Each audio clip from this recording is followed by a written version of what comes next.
The iron groans like something dying. The door seals. The dark swallows her whole. She hears it breathe before she sees it. A chain drags across stone.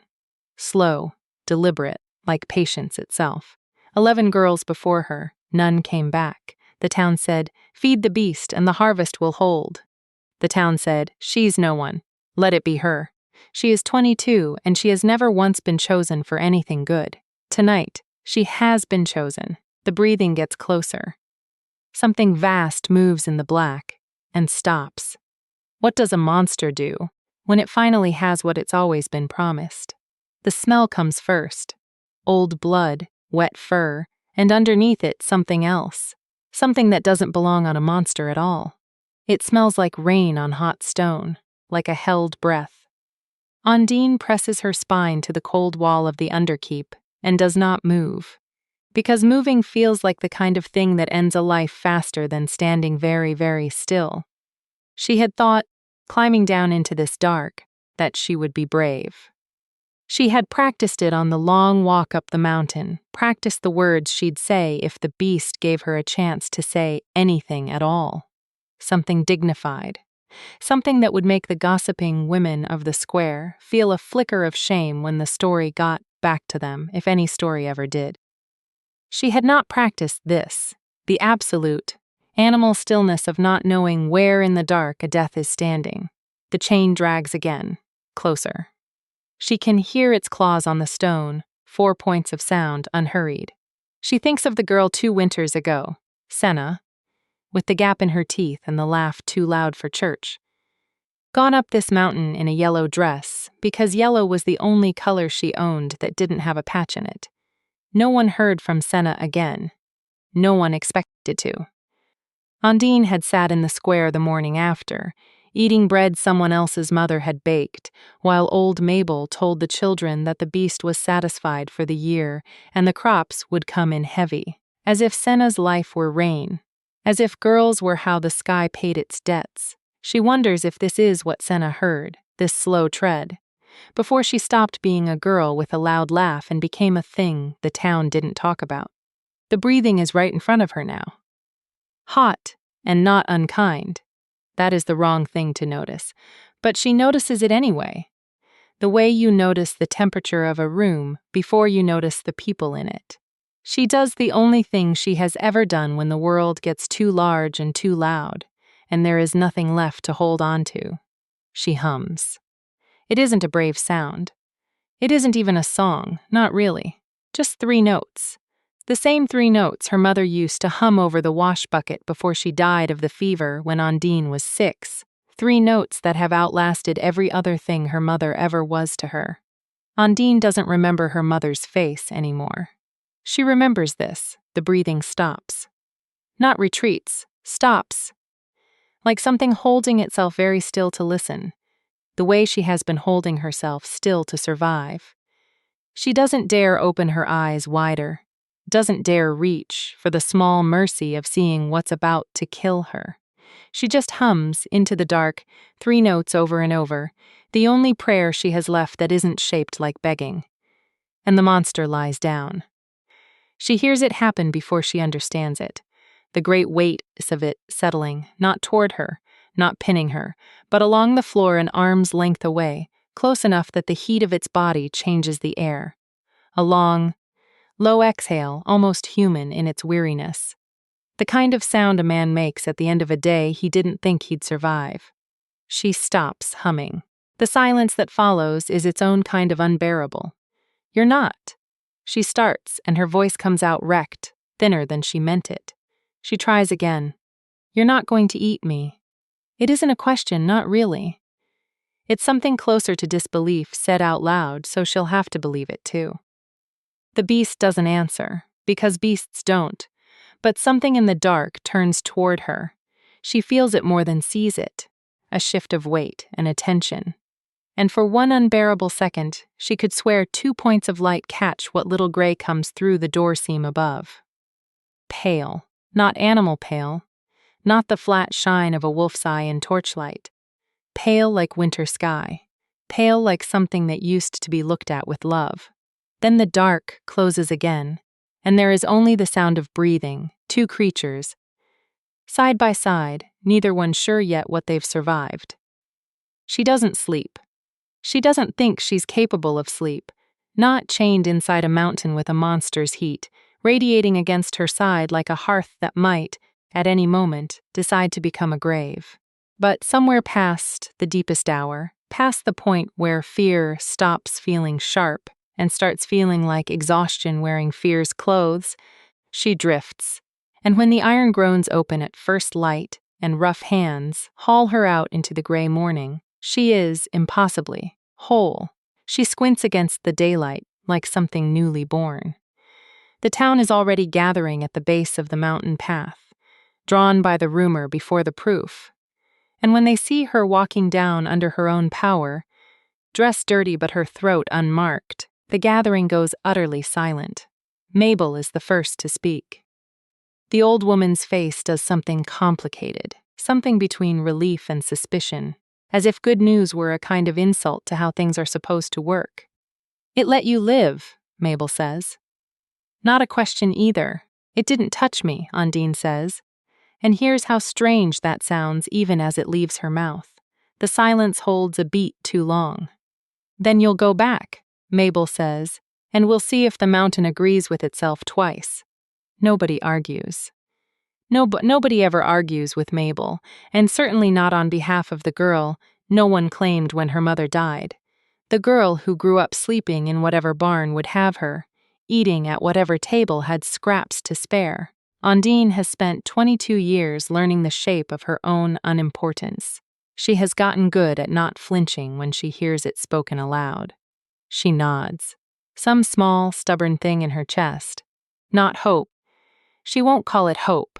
Hope has burned her too many times to trust it. Notes only this. For the first time since she can remember, an entire town is waiting to see what happens to her. Whether she lives or dies tonight, she will for once have mattered enough to watch. It is a sad kind of relief. The kind that comes from a girl who has spent her whole life being the answer to nobody's question, finally being useful, even as a sacrifice. Even as the thing fed to a monster so the wheat will grow tall.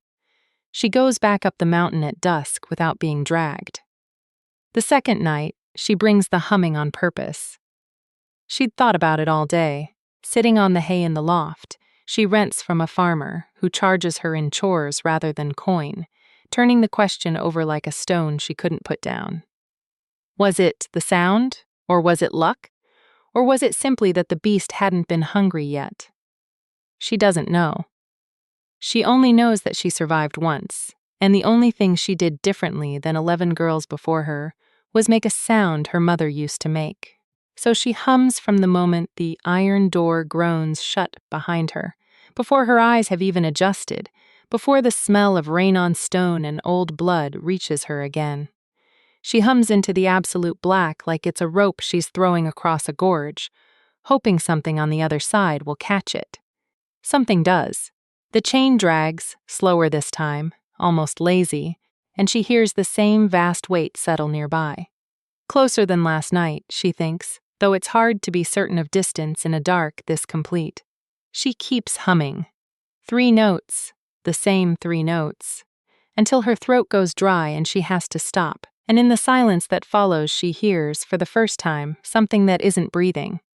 Slow sound, rough, low, almost a groan, but not pain. Something closer to longing, the kind of sound a starving man makes when food is set in front of him and he's forgotten how to ask for it. Are you? Her voice cracks on the second word. She swallows and starts again. Can you understand me?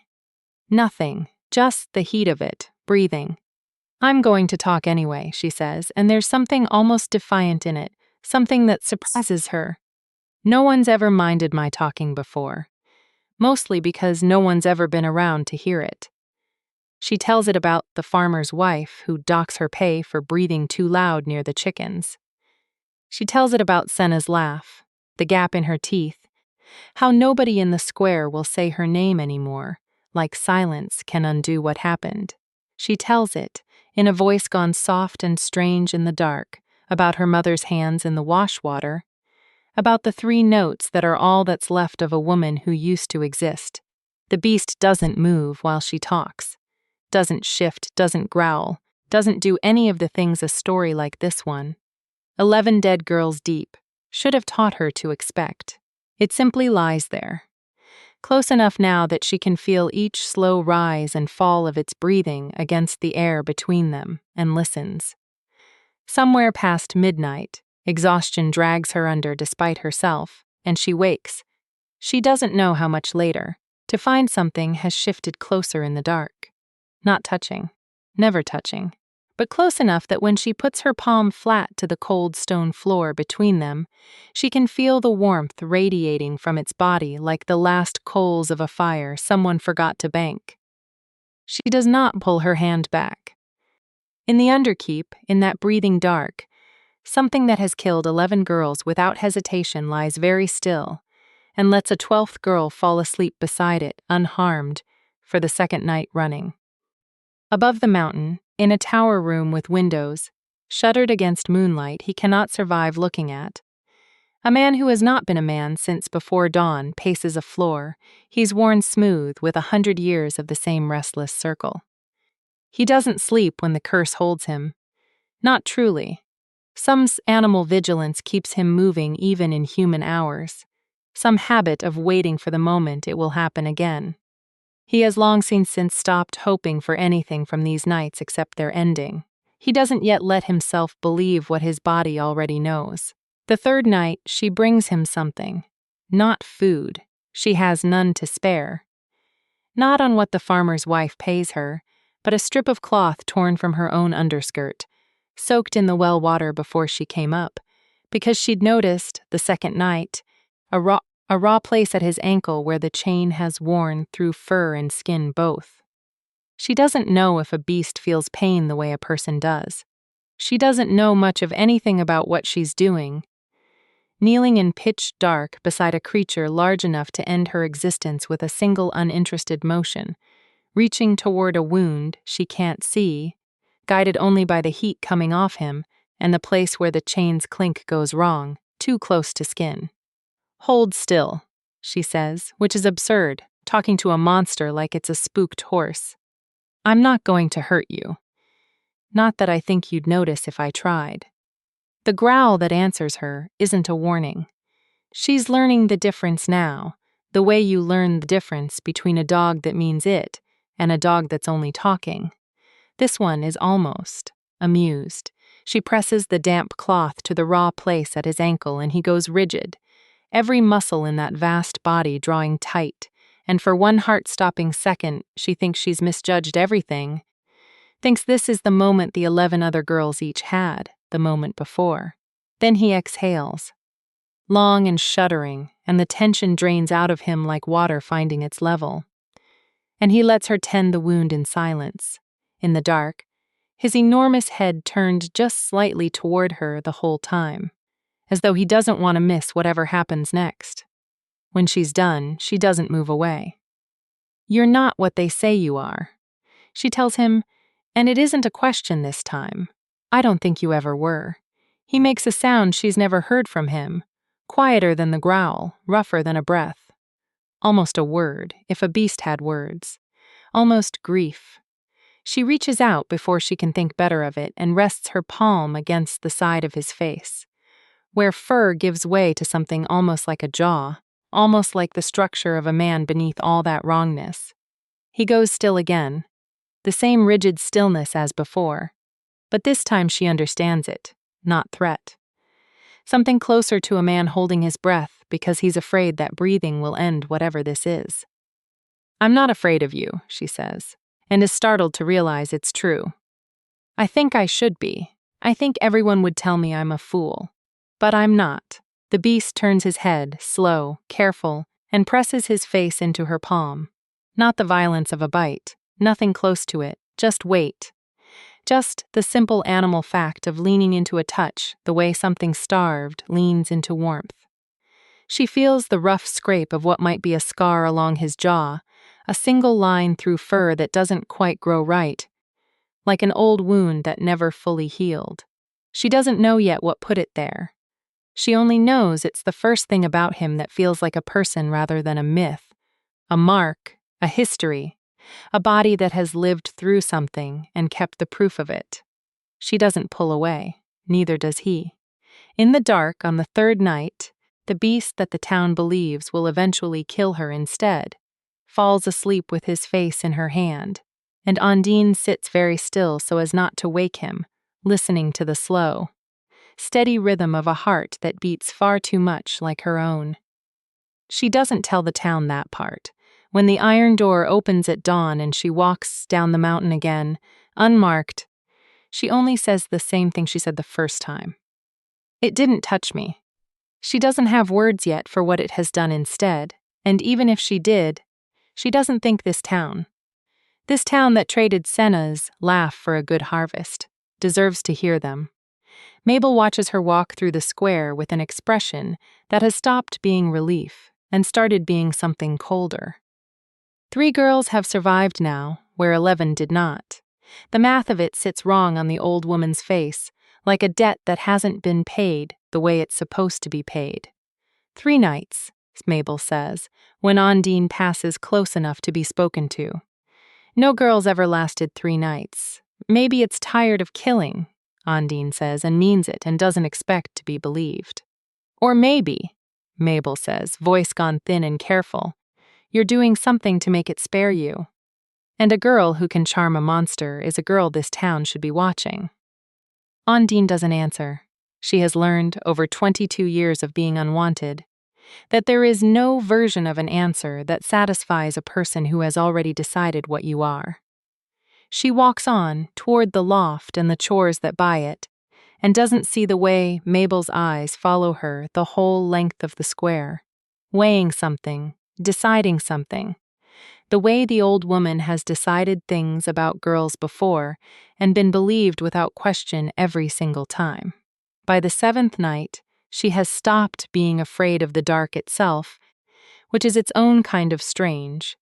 Fear of the Underkeep had been the one constant thing in her life since the Elder Council first read her name aloud in the square, and now it's gone, replaced by something she doesn't have a tidy word for. Anticipation isn't right, nor is comfort, exactly. It's closer to the feeling of going somewhere you're expected. She has never, in her whole life, gone anywhere she was expected. She hums the same 3 notes through the door seal before the iron has even fully sealed, and hears, almost instantly, the drag of the chain coming to meet her. Eager, she would have said, if she'd let herself believe a chained monster could be eager for anything. I brought you something, she says into the black, and feels rather Zin sees him go still, listening. Don't get excited. It's not much. She unwraps the small bundle she's carried up the mountain inside her sleeve. A heel of bread, hard enough to crack a tooth, the only food she could spare from a week's wages that barely cover her own meals. She holds it out into the dark, toward the sound of his breathing, and waits. Nothing happens for a long moment. Then, gently, so gently it startles her more than violence would have, she feels the brush of something at her fingers. Not teeth, not the snap she half expects despite everything she's learned. Just the careful, deliberate press of a mouth taking the bread from her hand without so much as grazing her skin. The precision of it undoses something in her chest she didn't know was still tightly wound. You didn't have to be careful, she says, voice thick. I wouldn't have minded if you weren't. A low sound answers her, not quite a growl, something gentler, almost a question. She doesn't know how to read it yet, not fully. But she's starting to understand that this creature has a whole language of sounds and silences that has nothing to do with the stories told about him in the square. The next morning, when she wakes against the cold stone, there's something beside her hand that wasn't there before. Small, pale in the gray light leaking through the door seam. She picks it up before her eyes have even adjusted and finds, in her palm, a scatter of tiny bones. Clean, picked bare, arranged in something that might almost be deliberate, might almost be a pattern, though she can't say what it's meant to resemble. It takes her a long moment to understand what she's looking at. A nest of rats, she realizes. The only food the underkeep ever offers him, the vermin that come for the grain stores beneath the keep and never leave again. He's caught them, eaten them. And rather than let her go hungry, on whatever scraps of bread she can smuggle up the mountain, he has, in whatever language a beast has for offering, given her the proof that he's been hunting for two. She sits very still on the cold floor of the underkeep, holding a handful of small clean bones, and cries without entirely knowing why. It is the smallest gift anyone has ever given her, and she has never in her life felt so completely, devastatingly seen. When the iron door groans open and rough hands pull her up into daylight, she finds she has stopped flinching at the sunlight the way she used to. She is starting to flinch, instead, at the dark of the town below. The whispers that follow her now wherever she walks. The way Mabel's gaze has gone from watchful to something narrower, something with a shape she doesn't like. She doesn't know yet that the old woman has already started counting the nights differently than the rest of the town. 3. Then 5. Then 7. Mabel isn't counting how many nights Ondine has survived. She's counting how many nights it's been since the beast killed anyone at all. And wondering, in the careful, calculating way of a woman who has spent decades managing a town's fear, what kind of creature would choose mercy over hunger unless something unnatural was making it do so? Above the mountain, in the tower room he paces every dawn after the curse releases him back into a man's shape. Lucan stands at the shuttered window with his forehead pressed to cold stone, and does something he has not allowed himself to do in longer than he can bear to count. He hopes. He has been cursed for 107 years. He knows the number exactly, the way a man knows the precise distance of a wound, has counted it out in nights spent chained in his own dungeon, counted it out in girls he could not save from a beast he could not control, in the particular silence that follows a death you caused and cannot atone for, because you weren't, in any way that matters, fully yourself when you caused it. He remembers each one of their names. He has made himself remember, because forgetting felt like one more theft on top of everything else the curse had already taken. He does not let himself believe, yet, what is happening in the underkeep at night. Hope has cost him more than fear ever has. But when dawn drags him back into a man's shape and a man's mind, the first thing he does, every single morning, now, for 7 mornings running, is press his palm to his own chest and feel, beneath the scar that marks where the curse first took hold, something that has not stirred in over 100 years. A pulse that beats, however faintly, like it might, someday soon, belong to someone again. There is a story behind the curse, and like most curses, it begins with a woman scorned, and a king too proud to notice he'd done the scorning. Lucan was 26 the night it happened, young for a king, crowned too early by a father's sudden death, ruling a mountain kingdom that had survived 3 generations on stubbornness and good harvests. He had been, by every account that still survives in the kingdom's oldest records, neither cruel nor especially kind. Just a man trying to hold a crown that was too heavy, doing it the only way he knew, which was to keep his heart locked as carefully as his treasury. The witch who came to his hall asked only for shelter, for 1 winter, in exchange for whatever service a court might need of a woman who knew the old magics. He'd refused her, not out of malice, he would tell himself for 100 years after, but out of the particular cowardice of a king, afraid that anything unfamiliar might be the thing that finally broke his fragile grip on a fragile throne. He'd sent her back into the snow with nothing.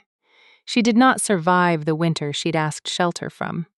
The curse she laid before she went, whispered into the stone of his own keep with her last strength, a final act of a dying woman's fury, was simple and merciless in the way that only true magic ever manages to be. Each night he would become the very thing his coldness had made of him. A beast with no words, no mercy, no control, ruled entirely by hunger and rage, and the curse would not lift, she swore, until he learned to be loved by someone he could not coerce, command, or compel. Someone who chose him with nothing to gain and everything to lose. Until then, every dawn would return him to a man's shape only so he could remember, in agonizing clarity, exactly what the beast had done in his name the night before.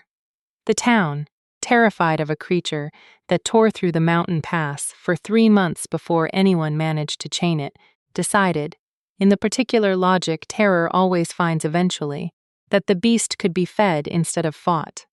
A maiden a year offered up the mountain, and the harvest would hold. Lucan, helpless inside the curse each night and racked with grief each morning, had never found a way to stop it. He could not speak as the beast to tell them no. He could not, as a man, undo a hunger that wasn't fully his own to control.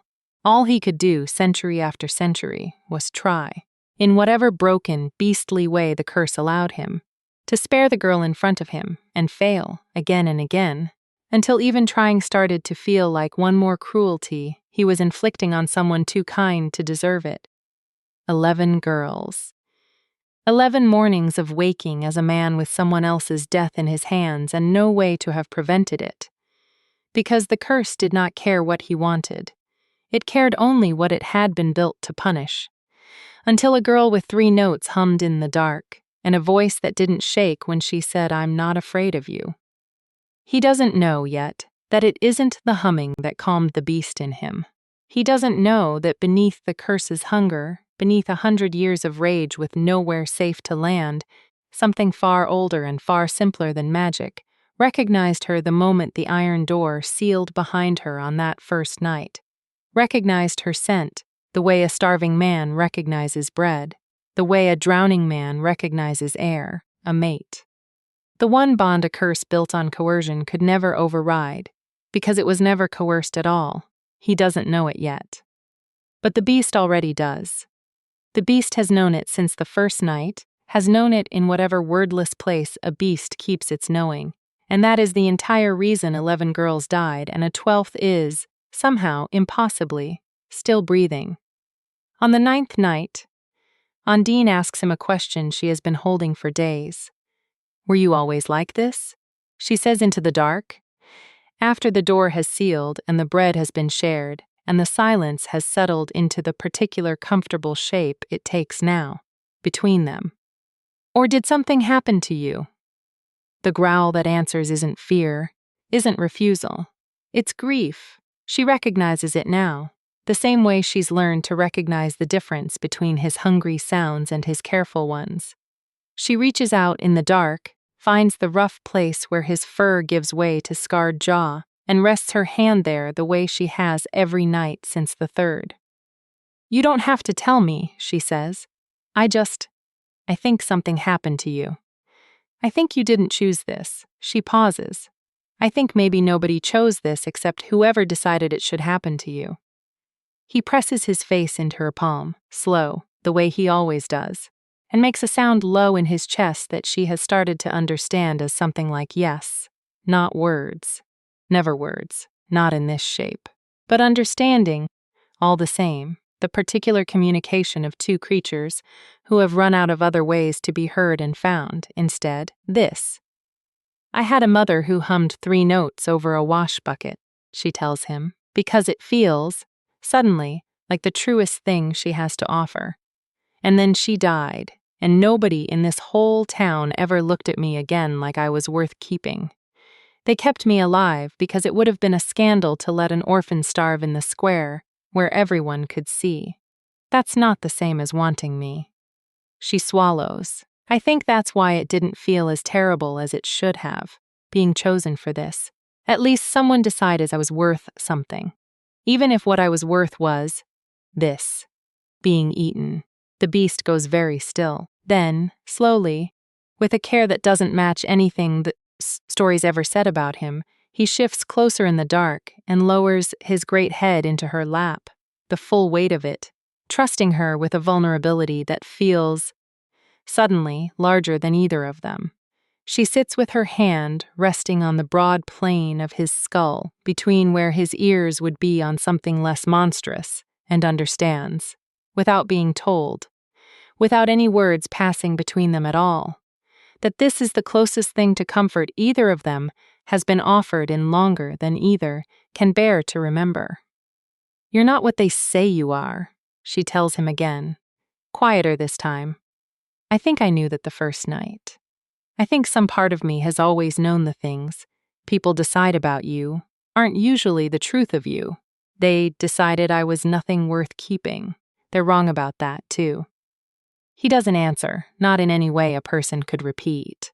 But his breathing slows and steadies, and somewhere in the dark of a mountain that has buried 12 girls' worth of fear, something that has not happened inside that underkeep in over 100 years happens at last. The beast sleeps peacefully, with his head in a woman's lap, and does not dream of blood. She wakes before dawn, as she started to, some animal sense of her own learning to anticipate the moment the iron door will groan back open. The beast is already stirring beside her, lifting his head from her lap with what might, in a man, have looked like reluctance. "I'll be back tonight," she tells him, the way she tells him every morning now. A small ritual neither of them has named, but both of them keep. "I always come back." He makes the low sound that means he hears her and presses his face once more into her open palm before the chain drags him back toward the dark center of the keep where she has learned, by now, he retreats each dawn. Some instinct, she thinks, that doesn't want her to see whatever happens to him when the light returns. She doesn't ask, not yet. She has learned in 9 nights that some doors open slowly or not at all. And she would rather wait for him to choose his own moment than pry one open before he's ready. What she doesn't know, what she has no way yet of knowing, is that somewhere above her, in a tower room flooded with the gray light of a mountain dawn, a man is sitting on the edge of a bed he hasn't slept in for a century, without dread, pressing both hands over a heart that, for the first time in longer than memory, does not feel entirely alone in its own chest. The morning after the 9th night, Mabel calls a meeting. It happens the way these meetings always happen in this town, not announced exactly, just understood. Slow gathering in the square as word passes house to house that the elders has something to say. Ondine, walking back from the well with water for the farmer's wife, feels the shift in the air before she sees the crowd. She has spent her whole life learning to read a town's mood the way sailors read weather, and this one has the particular stillness that comes before something breaks. 9 nights, Mabel says. Once enough of the town has gathered to satisfy her. Her voice carries the particular weight she's cultivated over decades of being listened to.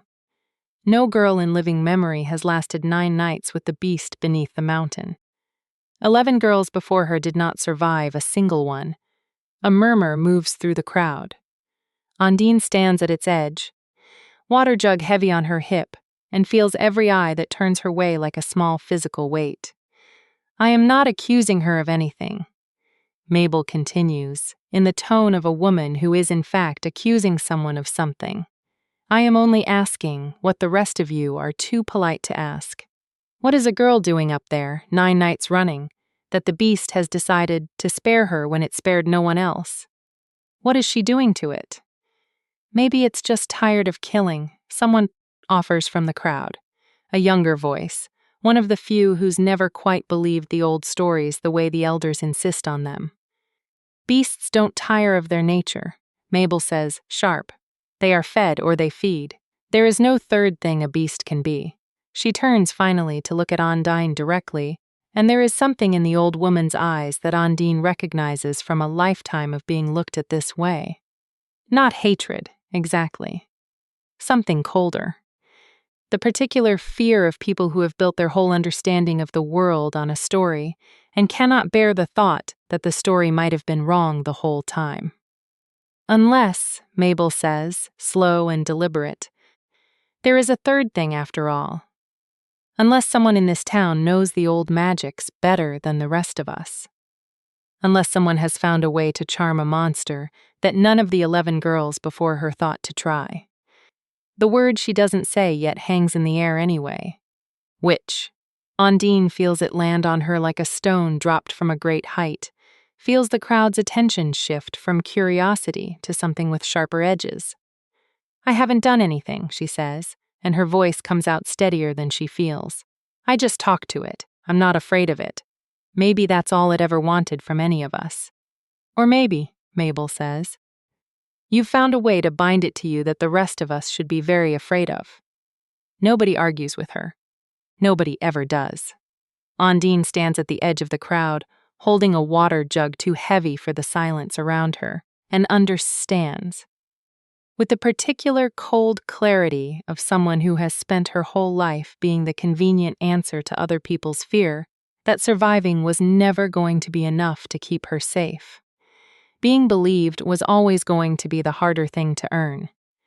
She goes up the mountain that night anyway, because the alternative, staying below, waiting for whatever Mabel decides to do with 9 nights of unexplained mercy, feels far more dangerous than anything that's happened to her in the dark beneath the keep. The beast meets her at the door the moment it seals, closer than he's ever been before she's even finished humming, and she realizes, with a small ache she doesn't examine too closely, that he's been waiting. "They think I've bewitched you," she tells him, settling onto the cold floor in the spot that has, over 9 nights, become hers.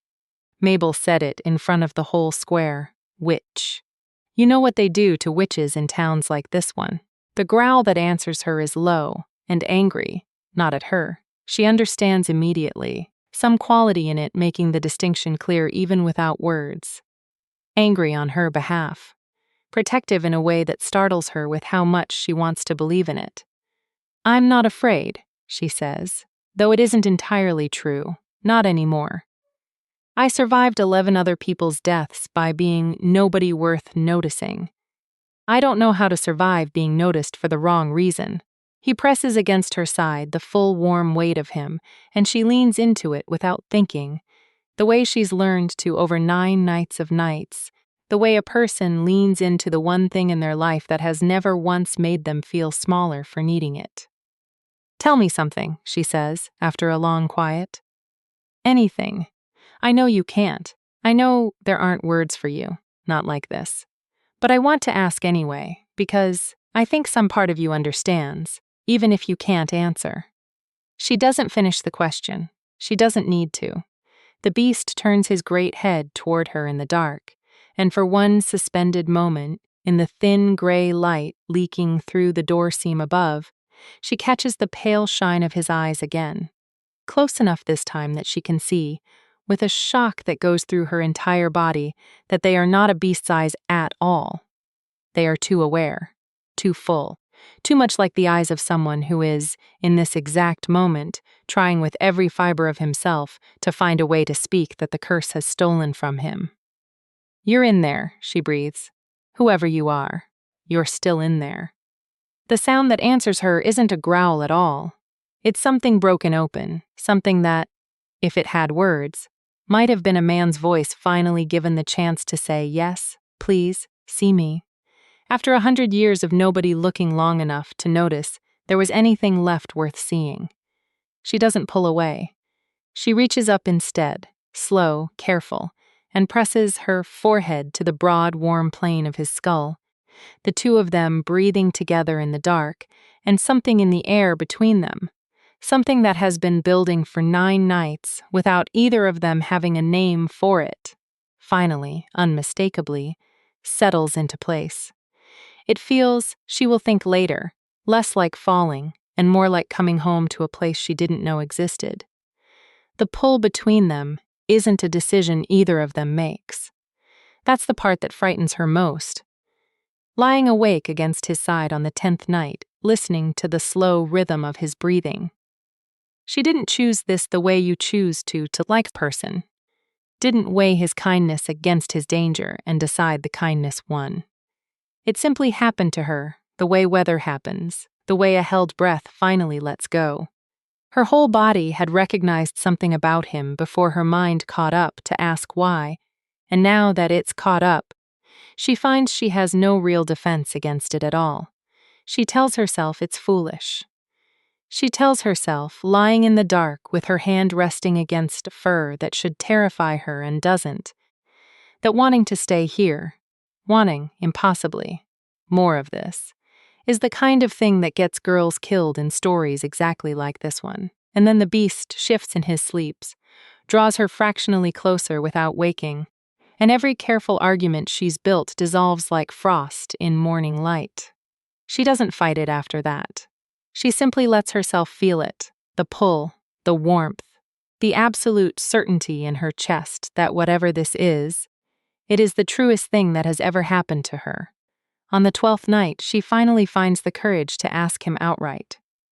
"Are you a man?" she says, into the dark, cursed into this. The silence that follows feels different than his usual silences, heavier, charged, the particular quiet of someone deciding how much of the truth they can bear to confirm. Then, slow, deliberate, the beast lowers his great head and presses it once, gently, against her chest, directly over her heart, the way you might place a hand somewhere to make a promise without speaking it. She understands. Some answers don't need words at all. "Then I'll wait," she tells him, and means it with a certainty that startles her. "Whatever this is, however long it takes, I'm not going anywhere."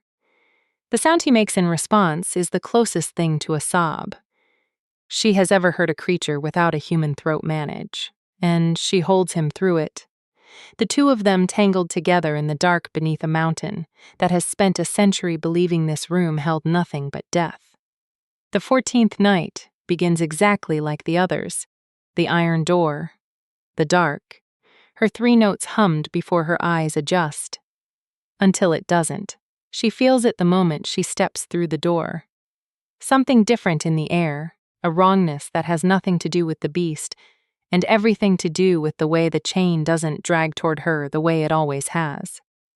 She stands very still, listening, and hears, instead of his familiar approach, a low and unfamiliar sound, pain. She realizes after a long beat of confusion. Something is hurting him. "What's wrong?" she says, moving toward the sound before fear can talk her out of it. "What happened?" She finds him collapsed near the far wall, breathing hard. The chain at his ankle pulled taut in a way that suggests he's strained against it. Fighting something, or trying to reach something, she can't tell which in the dark. When her hands find his side, she feels him flinch, feels heat radiating from him that has nothing to do with comfort. "Someone's hurt you," she says, and her voice comes out furious in a way that surprises her. "Who did this?" He doesn't answer, can't answer, but the way he presses his head against her hands, desperate, almost frantic, tells her enough. Someone has been here. Someone who isn't her has found a reason to come down into this dark and do something cruel to a creature already chained, already suffering, already paying for a curse he never asked for. She doesn't know yet that it was Mabel, that the elder, unable to sleep on the question of what was happening between the beast and the orphan girl, had come up the mountain at dusk with a long iron rod meant for prodding livestock, intending only to provoke the beast into proving its danger, into giving the town a reason to stop questioning the story they'd always told themselves. She doesn't know that the beast had taken the blow and not retaliated, had simply curled away from the pain and waited, because some animal part of him had understood, even through the rage the curse wanted him to feel, that lashing out would only confirm every fear the town already carried about him. She only knows that he's hurting, and that she's furious in a way she has never once been furious on her own behalf. "I'm here," she says instead, pressing her palm flat against the wound she can't see but can feel, warm and slick, beneath her fingers. "I'm here. Whatever they did, I'm here." She tears another strip from her underskirt. There's barely enough fabric left now, after 14 nights of this, and presses it to the wound with hands that have gotten steadier with practice, even as her heart hammers with something closer to grief than fear. He lets her work in silence, his great body trembling beneath her hands, and when she's finished, he turns his head and finds her wrist with his mouth, gentle as he's always been, and holds it there, not biting, never biting, just the simple animal comfort of contact, of someone close enough to matter, They're afraid of what they don't understand, she tells him, voice thick. They've always been afraid of that. I know what it's like to be the thing people decide to fear instead of asking why. She stays awake the rest of that night, his head in her lap, her hand resting over the bandage she's made, and somewhere in the small hours, exhausted and aching with a tenderness she has no name for, she presses her lips to the rough fur between his eyes, the closest thing to a kiss either of them has had the chance to offer, and feels him go utterly still beneath her, as though he's afraid that breathing might make her stop. She doesn't stop. She stays exactly where she is until dawn drags him away from her into whatever transformation waits for him in the deepest dark of the keep. And when the iron door finally groans open and rough hands pull her back into daylight, she walks down the mountain with a fury in her chest that she has never once felt on her own behalf, and feels, for the very first time in her life, entirely certain of something. She is not going to let this town decide who deserves mercy and who doesn't. Not anymore. The 15th morning. Lucan wakes as a man with a wound across his ribs that he did not give himself, and understands, with a clarity that nearly buckles him, exactly what it cost someone to tend it through the night. He sits in the gray light of his tower room, pressing a hand to the bandage someone tore from her own underskirt to bind around a beast's body, and feels something break open in his chest that 100 years of grief had never quite managed. He has been protecting this town from himself for a century, the only way the curse ever allowed.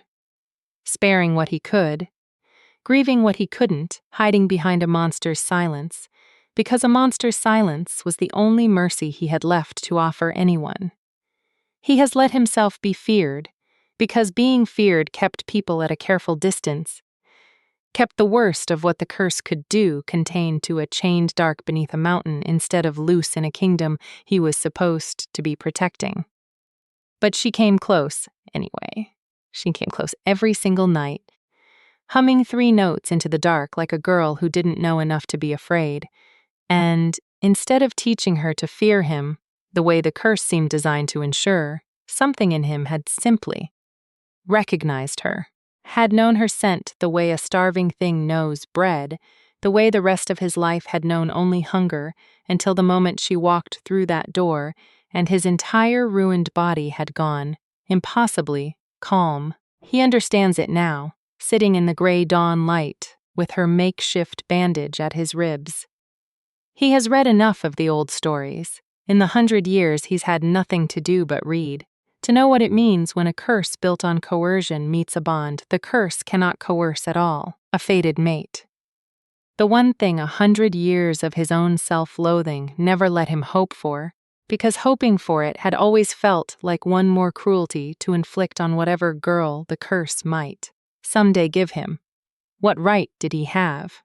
To hope a stranger sent up the mountain in terror might be the one person capable of unmaking a century of grief, simply by choosing not to run. But she hasn't run. 15 nights, and she has only come closer. He stands, slow, the wound at his ribs pulling tight, and looks at his own hands in the gray morning light. A man's hands, for these few hours, capable of things the beast can never manage.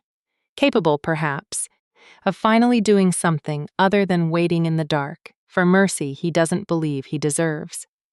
He has spent 100 years atoning for 11 deaths he couldn't prevent. He understands now, with a certainty that terrifies him more than the curse ever has, that there might finally be something he can do besides survive them. He can choose, for the first time in a century, to be seen. Down in the square, the same morning, Mabel is already gathering the council. 15 nights, she says, to the small circle of elders who run this town's smaller decisions, the ones too petty for a full gathering but too important to leave to chance. I went up myself. I provoked it, and it did not retaliate. A beast that does not retaliate when struck is not a beast at all anymore. It is something tamed, and the only thing in this whole mountain capable of taming a monster the old magic itself couldn't control is older magic still. You think she's a witch, one of the elders says, Not quite a question, more a confirmation of where this conversation has clearly been headed since the moment Mabel called it. I think, Mabel says, slow and careful, that this town has spent 100 years sending girls up that mountain to keep a curse, satisfied, and one girl has found a way to satisfy it without dying. And I think we should be very afraid of a power that can do what generations of priests and elders never managed. She pauses. I think we should be more afraid of her than we ever were of the beast. Nobody in the circle argues. Nobody ever does, not with Mabel, not when fear has already done the work of deciding the conclusion before the conversation even started. What do you propose? Another elder asks, and the question hangs in the morning air like something already half decided. Mabel's answer, when it comes, is quiet and certain, and carries the particular finality of a sentence already passed. We finish what 11 sacrifices started, she says. We rid this town of whatever she's brought into it before it spreads. The breathing beat after that decision is short. Deliberately so, the story does not let it sit, because the danger is already moving faster than the dread around it. Ondine doesn't hear the council's decision directly. She hears it the way she's heard everything important in this town her whole life, secondhand, through the particular quality of silence that falls over a square when something has shifted that nobody wants to say aloud yet. She feels it first at the well, where the farmer's wife, who has employed her for 3 years, suddenly finds reasons not to look at her directly. She feels it again at the market, where conversations stop a half beat too late when she passes, the words still hanging visible in people's mouths, even as they swallow them back down. By midday, she understands, with the particular dread of someone who has spent her whole life reading a room's temperature before anyone bothers to tell her what's wrong, that something has changed, and that whatever it is, it has changed against her. She finds out the shape of it from a child, a boy of maybe 8, the farmer's youngest, who corners her near the chicken coop with the particular bluntness only children manage. My mam says they're going to burn the witch, he says, matter of fact, the way children repeat things they've heard without understanding the weight of them. Is that you? The world goes very quiet around her. When? She manages, voice steadier than she feels. Tonight, the boy says. Before you can go back up the mountain. Mabel says the beast can't have you if there's nothing left of you to give it. She doesn't remember walking away from the chicken coop. She doesn't remember the specific moment she decided what to do next, only that some animal clarity took over the way it had the very first night in the underkeep, the same stillness that had kept her alive when 11 girls before her had not survived a single hour. She has spent 22 years being unwanted by this town, has built an entire life around the particular skill of surviving people who would rather she didn't exist. She is not, she discovers somewhere in that quiet clarity, going to let them decide this is how her story ends. She doesn't run. Running, she understands immediately, would only confirm whatever story Mabel has already built around her. Instead, she does the only thing that has ever made sense to her in a life built on being underestimated. She goes back to the loft, gathers the few things that are truly hers, and waits for dusk with a steadiness that surprises even her. Because somewhere in the last 15 nights, in a dark she once feared more than death itself, she has learned what it means to be chosen by something that wants nothing from her except her presence. She is not afraid of fire the way she should be. She is afraid, instead, of never seeing him again. They come for her at dusk, exactly as the boy said they would. A small crowd led by 2 of the larger men in town, with Mabel trailing behind at a careful distance, the way the architect of a thing always seems to find a reason not to be the one holding the rope. "We're not going to hurt you," one of the men says, in the particular tone people use when they're already lying. "We just need to ask you some questions, away from the mountain." She doesn't believe him for a single moment, but she also doesn't fight when they take her arms, because fighting, she understands, would only feed whatever story they need to tell themselves to feel justified in what's coming. She lets them lead her toward the square, where she can already see, in the gathering dark, the shape of something being built that has no honest purpose, except the one everyone there already knows and nobody says aloud. A stake. Wood stacked high enough to mean business. This isn't justice, she says, as they bind her wrists with rope that bites into skin already worn thin from 15 nights of tending another creature's wounds. This is just fear wearing a different coat than usual. Nobody answers her. The crowd that gathers in the square has the particular hush of people who know, somewhere beneath the fear Mabel has spent days cultivating, that what they're about to do doesn't sit right, but who have also spent their whole lives letting Mabel's certainty stand in for their own conscience, because it's easier than the alternative. Mabel steps forward as the men finish binding her to the stake, and for one strange moment, standing in the gathering dark with the smell of pitch and kindling thick in the air, Ondine sees something in the old woman's face that isn't quite triumph. Something closer to a person who has talked herself so deep into a story that she no longer remembers the way back out of it. "You don't have to do this," Ondine says quietly, just for her. "I never did anything to that creature except be kind to it. If that's a crime in this town, then I think the crime was always yours, long before it was mine." Mabel's jaw tightens, but she doesn't answer. She turns instead to the gathered crowd and raises her torch, the firelight catching the deep lines of a face that has spent decades being the only authority this town has ever trusted. "The mountain has taken 11 girls to keep us safe," she said, voice carrying across the square. "This one has found a way to cheat that bargain, and I will not let this town pay the price for whatever dark thing she's brought down on us." The torch comes down toward the kindling, and the mountain answers. It begins as a sound none of them have heard before. Not the contained roar that occasionally echoes down from the underkeep, on nights when the beast strains against its bonds, but something larger, something that seems to come from the mountain itself rather than any single throat. The crowd goes still, torches lowering, faces turning upward toward the dark shape of the peak against the last gray light of dusk. Then comes the sound of stone breaking. Ondine, bound to the stake with the smell of pitch thick in her nose, feels something in her chest leap toward that sound, the way her body has leapt toward his warmth every night for 15 nights running. Recognition, instant and complete, before her mind has even caught up to name what's happening. He's coming. The path down the mountain is steep and treacherous, and no creature of any size should be able to navigate it at the speed the beast does now, chain dragging broken and useless behind him. A century of restraint finally giving way to something the curse itself cannot contain.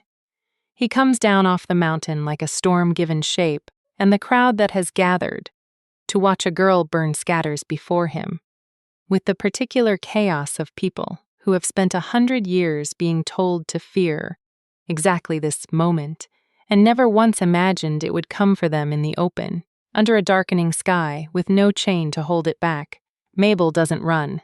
She stands very still, torch in hand, as the beast clears the last distance between the mountain path and the square in a single bound that should not be physically possible, and lands, snarling, directly between her and the stake where Ondine stands bound. "Don't," Ondine says, not to the beast, but to the crowd, to Mabel, to the entire gathered weight of a town that has spent her whole life deciding what she's worth. "Don't make him choose between protecting me and hurting you. He spent 100 years trying not to hurt anyone. Don't make tonight the night that changes." The beast doesn't attack. He stands, vast and trembling with something that isn't quite rage, between Ondine and the crowd, and the pale eyes that catch the firelight are the same eyes she has come to know in the dark of the underkeep.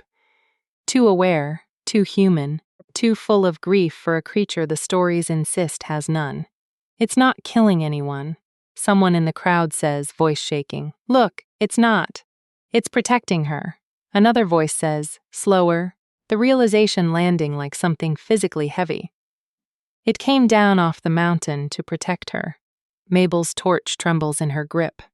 It's deceiving you, she says, but her voice has lost the certainty it carried a moment ago. This is exactly the kind of trick a witch's bond would. I'm not a witch, Undine says, loud enough to carry across the whole square, loud enough that even the people at the back, half hidden in shadow, can hear her clearly. I'm just a girl this town decided was worth less than a good harvest. And he's not a monster. He's something this town has been too afraid to look at closely enough to understand. The beast turns, slow, deliberate, until his great head is level with hers, and for one suspended moment the whole square goes silent, watching a creature that has killed 11 girls press his face, gentle as breath, against the cheek of the 12th. Then, impossibly, in front of the whole gathered town, he begins to change. It happens the way all true magic happens, not gently, not painlessly, but with a violence that has its own kind of mercy buried inside it, bone and fur reshaping in the firelight, while the beast that was Lucan throws back his head and makes a sound that is, for the first time in 100 years, almost entirely a man's. The crowd scatters back further, torches dropping, more than one voice crying out in something between terror and disbelief. Mabel's torch falls from her hand entirely, hitting the dirt and sputtering, and she takes one stumbling step backward as the shape before her finishes its transformation, and a man, not a beast, not a monster, but a man with pale winter eyes and a scar through one eyebrow and a body marked with the proof of 100 years of suffering, kneels in the dirt of the square where the beast had been standing only seconds before. He looks up at the crowd with the particular exhaustion of someone who has carried a secret for far too long to know how to put it down gracefully. My name is Lucan, he says. And his voice, a voice none of them have heard in a century, a voice that belongs to the king, this kingdom has not seen in living memory, carries across the square with a weight that silences even the loudest of the gasps. I am your king, and I have been cursed into that shape every night for 100 years, and I have grieved every single girl this town has sent up that mountain, believing I could not feel the weight of what I'd done to them.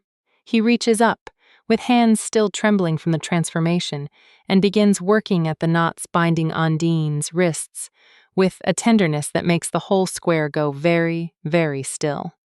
This one, he says, not looking away from her, voice breaking on something he doesn't try to hide, is the only person in 100 years whose presence has ever calmed what lives in me instead of feeding it. She did not bewitch a beast. She simply did what no one else in this town ever thought to do.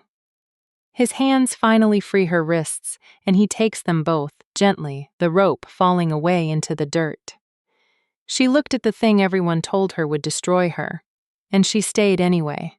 Undine, free now, looks down at the man kneeling before her, a king she understands distantly, though the word feels too small for everything she's learned about him in the dark, and feels the full weight of 15 nights settle into something that finally has a shape she can hold. You came, she says, soft, just for him. Even though it meant they'd see what you are. I would rather every person in this kingdom know exactly what I am, he says. Then let them burn the only thing that's ever made me feel like a man again. The crowd around them is silent now, not with fear, but with the particular stillness of people watching a story rearrange itself in real time, watching 100 years of certainty crumble in front of a king they thought was a monster and a girl they thought was nothing. Mabel, still standing where her torch has gone out in the dirt, says nothing at all. There is nothing in this moment that her certainty has left her room to say. The dawn that follows is the first one in 100 years that Lucan does not spend grieving. He stays beside her through the night, through the long, strange hours of a town slowly absorbing what it has witnessed, through the council elders' stammered apologies that come too late and mean too little, through Mabel's silence, which says more than any apology she might have managed. He stays beside Ondine on the cold stone steps outside the square's small chapel, the two of them wrapped in a single borrowed cloak, neither willing to put even the smallest distance between them now that distance is, for the first time in 15 nights, finally optional. "I don't know what happens now," he admits, somewhere past midnight, his voice still rough with the unfamiliarity of speaking after a century of silence. "I don't know if the curse is fully broken, or if it will take me again at moonrise tomorrow, beast and chain and all of it. I've spent so long not letting myself hope for anything beyond surviving one more night that I don't entirely know how to hope for something bigger. Then we'll find out together," Ondine says, simple as breathing. "I've survived 15 nights not knowing what was going to happen next. I think I can survive a few more." He laughs, a small, startled sound, like the laugh surprises him as much as it does her, and presses his forehead to hers, the gesture so familiar from 100 Nights of a Beast, doing the same thing in the dark that she feels the whole arc of their story collapse into this one point of contact. Beast and man both somehow the same tenderness wearing different shapes. 100 years, he says, quiet, and I had stopped believing anyone would ever choose to stay close enough to find out what I really was. "I think," she says, "that's the saddest thing anyone's ever told me. And yet," he says, "you stayed anyway. 11 girls before you ran the moment that door sealed, and you hummed instead. You hummed, and you talked to a monster. Like he might still be a person worth talking to, and you tore your own clothes to bandage wounds that weren't yours to tend." He pulls back just far enough to look at her properly, pale eyes catching what little moonlight has found its way down into the square. "I don't know how to deserve that. I don't think 100 years of grief and 11 failed mornings have earned me the right to it." "You don't have to deserve it," she says, and means it with the same simple certainty that carried her through 15 nights in the dark. "Nobody decides whether they're worth loving by earning it first. I spent my whole life waiting to be worth something before anyone would bother to look at me, and I was wrong the entire time. You don't earn this. You just receive it, and then you spend the rest of your life being grateful someone offered it at all." He doesn't answer in words. He answers instead by drawing her closer, slow and careful, the way he's been careful with her from the very first bread he ever took from her hand without grazing her skin, and presses his mouth to hers with a tenderness that carries the full weight of 100 years. Finally finding somewhere safe to land. It is not the kind of kiss that asks for anything beyond itself. It is simply two people who have spent far too long going unseen, choosing, in the quiet dark before dawn, to be seen completely. She doesn't know, kissing him on those cold chapel steps, whether the sun rising in a few hours will find him a man or a monster. She finds, to her own surprise, that the not knowing doesn't frighten her the way it would have 15 nights ago. She has already chosen him in every shape he's worn. She suspects, somewhere in the steady, certain place in her chest where fear used to live, that she would choose him in whatever shape comes next, too. Dawn comes slow over the mountain, the way it always does in late autumn. Gray first, then gold, then the particular clean light that makes even a town this small look briefly, almost unbearably beautiful.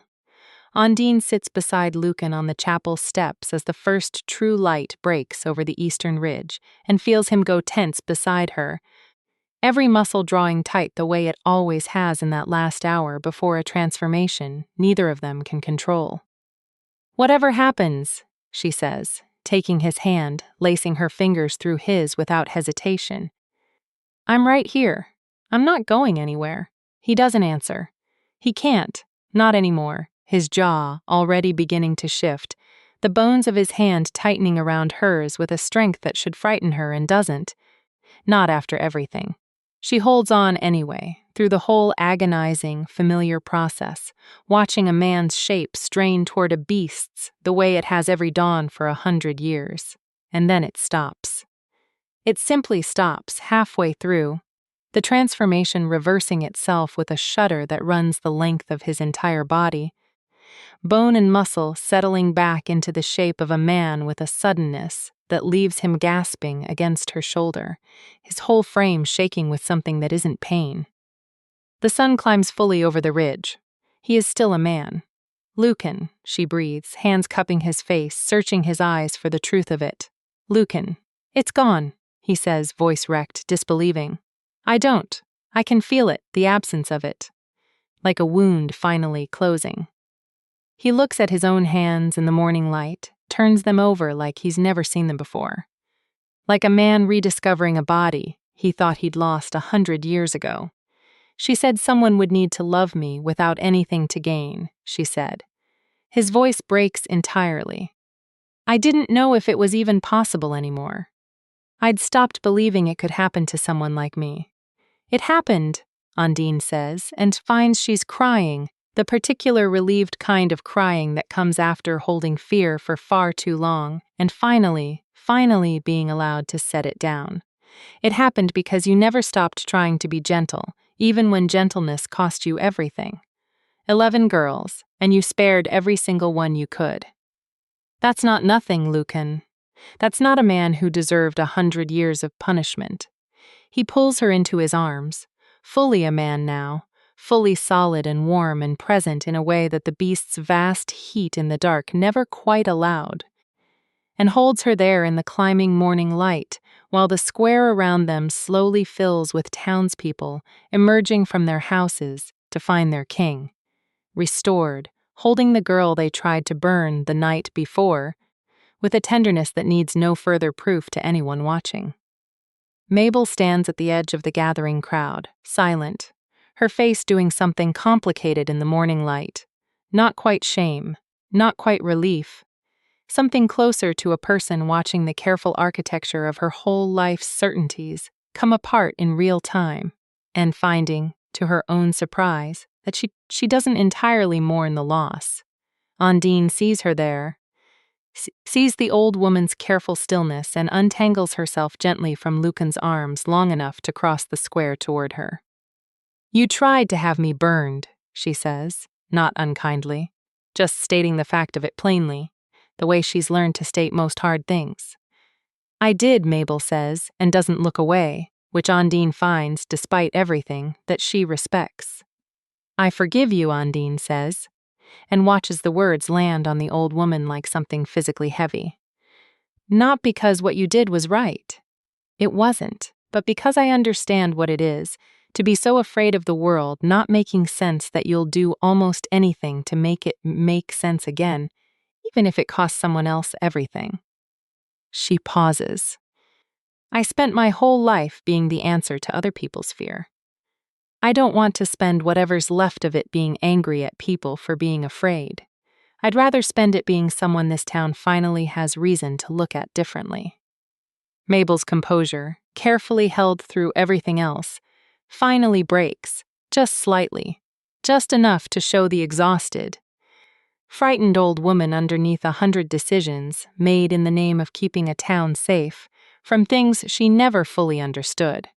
"I don't know how to ask forgiveness from someone I spent years deciding wasn't worth keeping," Mabel says, quiet. "Then don't ask," Undine says. "Just start over. That's all any of us ever really get to do." Behind her, Lucan watches this exchange with an expression that has nothing left of the exhausted king from 100 years of grief, and everything of a man who has just watched the woman he loves offer mercy to the very people who tried to take her from him. He doesn't say anything. He simply crosses the square when she turns back toward him and folds her into his arms in front of the whole watching town, in the full gold light of a morning that has not once, in 100 years, looked quite this much like a beginning. "I love you," he says. Simple, certain, the words easier now than he ever imagined they'd be after a century of having no one safe to say them to. "I don't have a kingdom worth offering you yet. Not really, not after what it's done in my name. But I have this. I have whatever's left of me, and I want to spend it making sure you never again wonder if you're worth keeping." "I already know I'm worth keeping," Undine says, smiling against the warmth of him, the particular certainty of someone who learned that lesson in the dark from a beast, who brought her bones so she wouldn't starve, who took bread from her hand without ever once breaking her skin. I learned that from you, long before either of us had words for what was happening between us. He kisses her again, there in the square, in front of the town that fed her to him as a sacrifice, and is only now beginning to understand what they actually gave away that night. Not a death, but a beginning, the one thing that could finally set their king free. The kingdom takes longer to heal than the curse did. These things always do. 100 years of fear doesn't unmake itself in a single golden morning, no matter how many torches fall silent in the dirt, no matter how completely a town watches its monster turn, before their eyes, into the most tender thing any of them have ever witnessed. But Lucan rules differently than he did before the curse first found him, gentler in the particular way of a man who has spent a century learning exactly what cruelty costs. And Ondine walks beside him through every part of it, through the slow rebuilding of trust, through the awkward apologies of a town learning to look at her without flinching, through the quiet, steady work of becoming, at last, someone seen.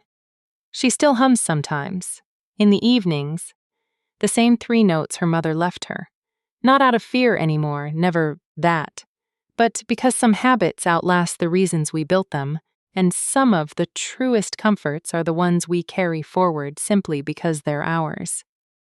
Lucan has learned the tune well enough now to hum it back to her, off-key and unbothered by it, in whatever quiet moment finds them at the end of a long day. On the chapel steps where they first kissed, in the tower room he no longer paces out of dread, in the underkeep itself, which they have, together, slowly emptied of chains. She thinks sometimes about the 11 girls who came before her, the ones whose names the town stopped saying out loud, as though silence could undo the cost of what happened to them.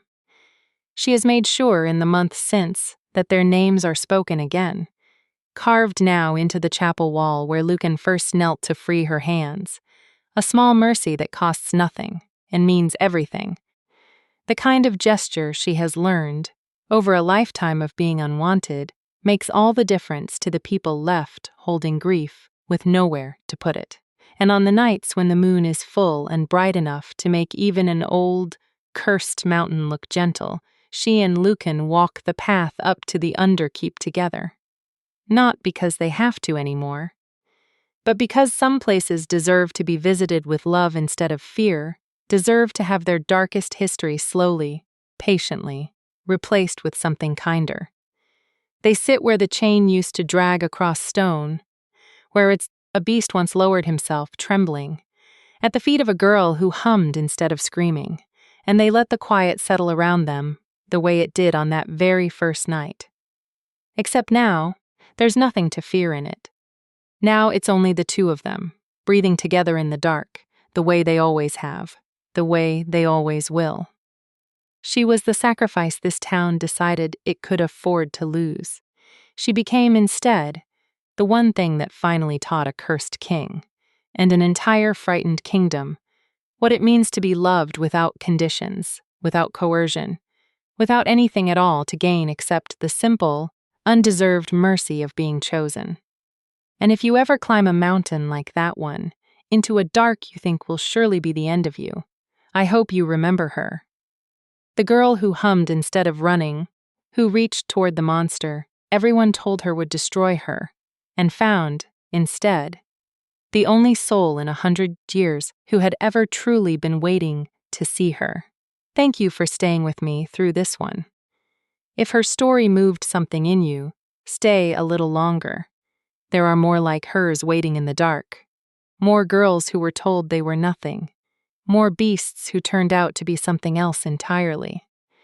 I'll be right here when you're ready for the next one.